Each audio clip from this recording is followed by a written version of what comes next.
What's going on, everybody? C4 here. Welcome back to the channel, and today it is going to be kind of my last tips and tricks type video for a minute because I do want to do a full court press on rebuilds and on franchise modes, but I want to give you guys a quick scouting guide here for Madden 22 at launch because there is that scouting update coming in September. I'm kind of hoping that resets the meta, and I'm gonna have to, refigure out anyways how to find the best players in a draft. But for right now, this has been the same kind of scouting and stuff like that that has been in Madden the last couple years, and a lot of the tendencies from those years have carried over, pretty much all of them.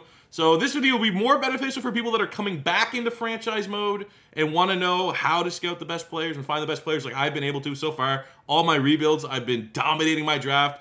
Pretty much almost every draft, I'm getting a top 5 talent regardless of where I pick. So hopefully this will help you guys out or give you guys a little bit of a refresher if you kind of remember but maybe forget what to look for in your draft classes. You're going to see some real players. Got Rattler here, STINGLEY. I'm slowly working on my Madden 22 draft class. Don't know when it's going to be out. I'm going to try to do a position a night.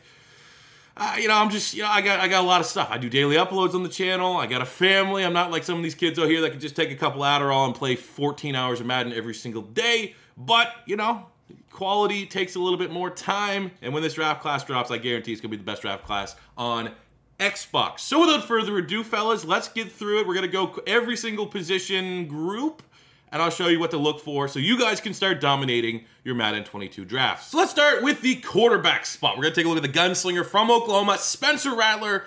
And for every other position really outside of quarterback, there's going to be two things that go hand in hand. You're going to have the in-season scouting, which gives you the top 3 skills and their projected talent grade. And you're also going to utilize their combine report, which only becomes available after the Super Bowl, where you get the 40-yard dash, bench press, vertical jump. And for most positions, you kind of need to combine the two to properly identify like the top S-tier players in every single position. But starting here with the quarterbacks, probably the only position that I don't really attach anything from the combine report to whether or not they're going to be a great player or not. I'm like, unless you're really trying to find like the next Lamar Jackson and getting that dual threat quarterback that you want the fast 40 and you want to see how explosive he is. Generally, for me, the 2 rules of thumb for finding a great quarterback prospect in Madden, one is a true talent, is a little talent grade. I'm not touching a quarterback unless they have a green talent grade. So you can have that little green first-round diamond. You'll get that for second round, third round. Like, I would take a third-round talent that has a green 3 versus a second-round talent with a red 2. I don't know really if there's any like dev trait luck attached to that yet. I haven't really been able to find enough trends to equate those two, but generally I would say first, second, third round green talent is what I look for a quarterback, as well as within the top skills, nothing less than A- for throw power. But for me to pull the trigger, it's like if you're drafting a quarterback high, you want that franchise quarterback, he better be can't miss, he better be legit. I'm not taking anyone with anything less than A+ throw power. All the other skills, Rattler looks fine, A- deep, A- short throw, but ultimately it's going to be almost a deal breaker for me if that quarterback does not have at least A+ throw power. For the combine report for quarterbacks, like I said, man, not much can be taken from this unless you obviously want to see if you can get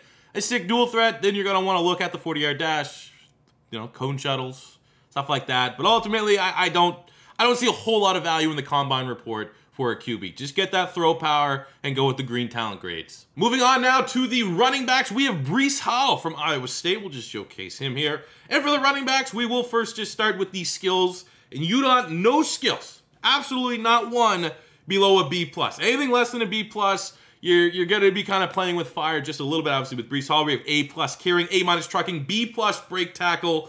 But ultimately for the top skills, what you get from in-season, everything B+ and above, then let's see what that combine's saying, and then we'll find out what the best running backs are going to be. So looking at Breece Hall here from a combine standpoint, I'm actually kind of glad this happened. I'm glad I didn't necessarily set it up so that they're going to be juiced at both spots, because from the top skills, we know he's very good. But from the combine report, a 7.5 combine's not bad. He's actually good at everything. That's not the telltale from the combine report whether they're going to be a money prospect or not. Because his vert, his broad is good. The bench press is good. I mean, he's 220 pounds. He's not going to be a prolific S-tier athlete. But the 3 spots from the combine that you want to look for running backs is the 40, the 3-cone, and the 20-yard shuttle. He's not particularly great, but that kind of also shows you that's not an exact science. You need to view the top skills. Top skills, I would think, are probably going to be one of the most important. Combine report usually comes into play, especially really maximizing, knowing, for example, for running backs, the 40, the 3 cone, the 20, is when you don't scout players. So here's another, I did not scout anybody else. So now knowing that I want the 40, the 3 cone, and the shuttle, if you didn't have this scouting, you know, and like say like you're not happy with your running backs that you had, you need one, or maybe a running back surprisingly retires and you kind of get back yourself in the corner because you didn't properly scout him. Well, you can kind of get by, like right here, Sheldon Lowe. He has the 40, he has the 3 cone, he has the 20 yard. I would feel fairly comfortable drafting him because I know that those are the 3 things I want my running back to excel in from his combine report to be a good player. So it's not an exact science, but for a running back, you want the top skills that we see here with Breece Hall, and you want the combine report that looks like Sheldon Lowe. So either or, you know, again, I kind of think you future-proof yourself, because if you do your scouting and the combine, the scouting looks good and the combine might not be so hot, at least you have the information that they're good at face value. And if you didn't do your scouting of the top skills, you could still kind of survive with a good scouting report with a 40, a 3 cone, and a 20.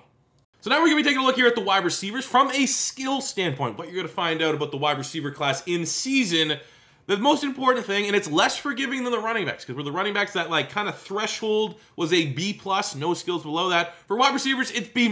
Anything below a B-, and you're going to be playing with fire, and I'll probably use that term quite a bit here. But ultimately, B+, B- or above, you even be landing some Bs.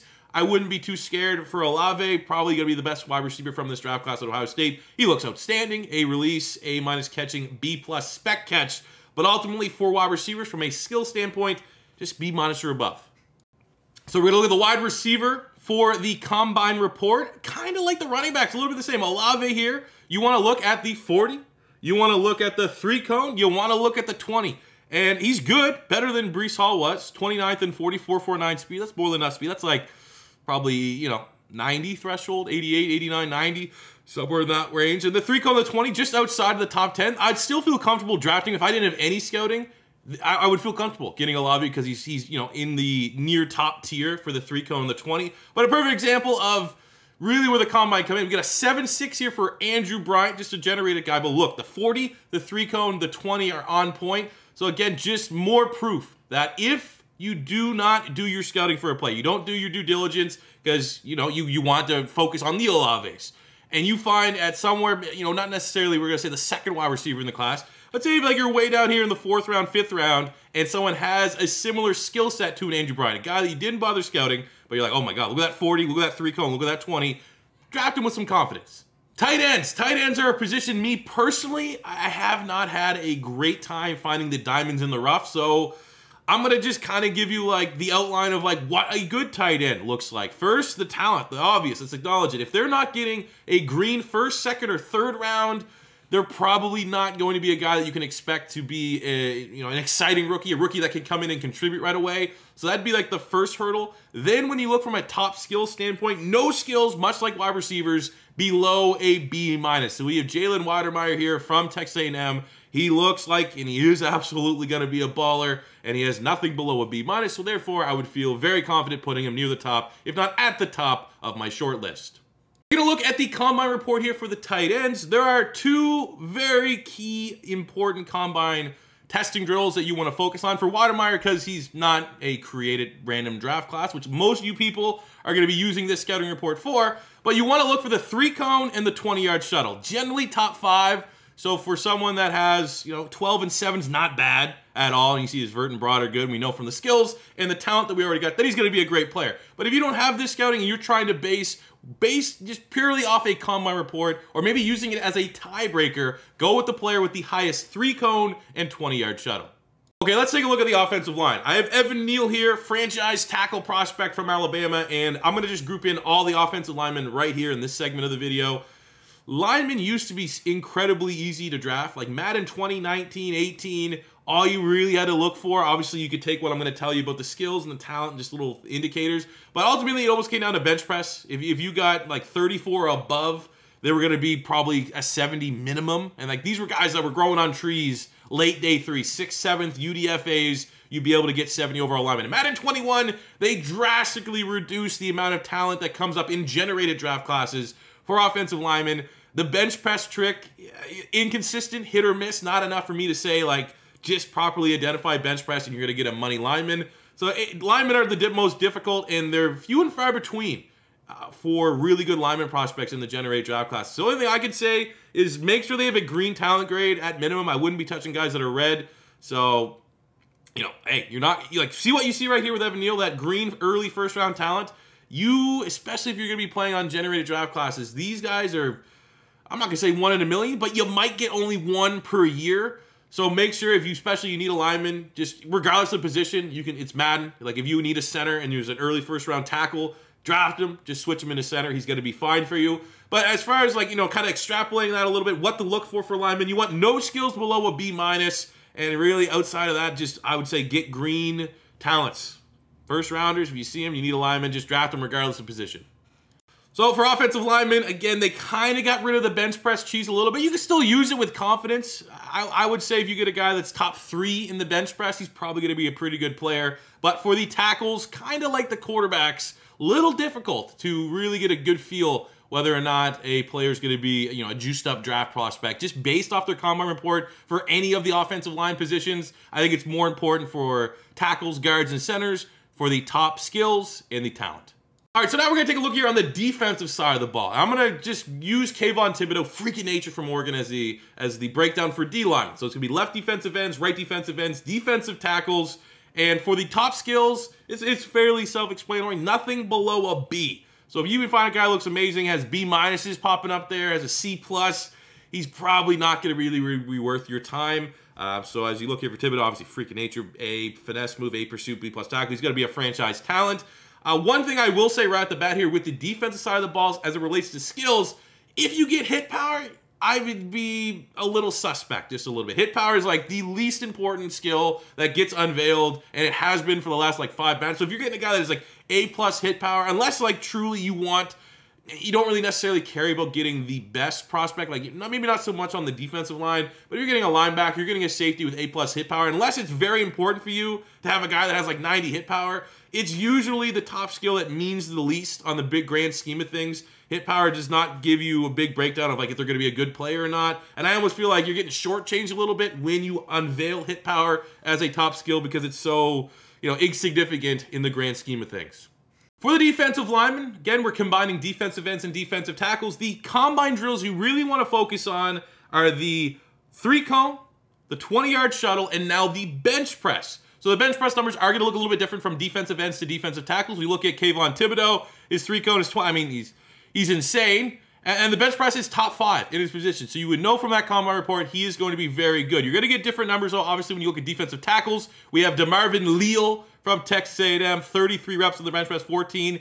Not the best, but again, the 3-cone, the 20 is very high, and you know he's going to be a can't-miss defensive lineman. So look at for those 3 specific drills while you're looking for your D tackles, left and right defensive ends.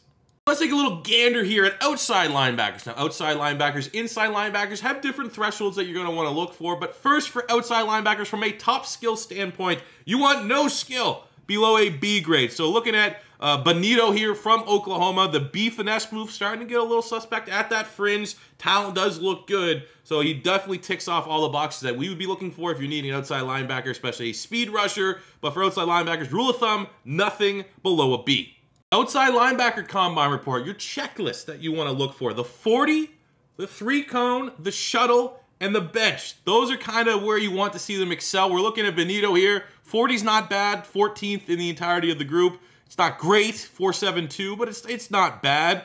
The 3-cone, very good. The shuttle, very good. The bench press, again, more so equated for this video like Breece Hall, where it's like it's not a perfect science. You're more so gonna have to trust your top skills and talent and kind of use the combine report as sort of a buffer to be like, you know, I would say in this scenario, because everything looks so good on the skills and talent, I wouldn't completely write off Bonito because he doesn't have S tier in the things that we're looking for the combine report. But for an example, if you want another linebacker, right? We got Brandon Smith, who's S tier athlete at that linebacker spot, another Micah Parsons-esque.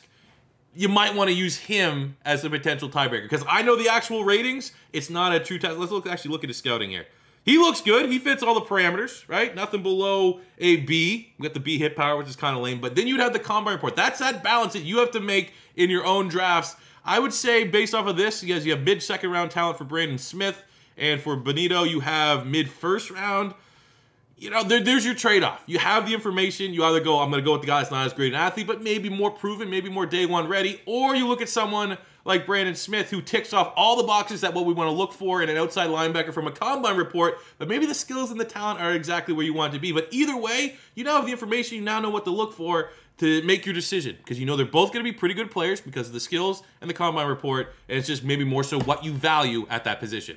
Taking a look at the middle linebackers, inside linebackers, we have Christian Harris from Alabama, and taking a look here at the skills, we did not get one of the caveats of the middle linebacker spot, because the most OP skill you can find is play rec. If you get a play rec here and it's B+, that guy, 100%, go out and get that guy, because that's like the gem of all the top skills that could get unveiled for a middle linebacker. But ultimately, rule of thumb for inside linebackers, very similar to the outside linebackers, you want no skill that is below a B grade.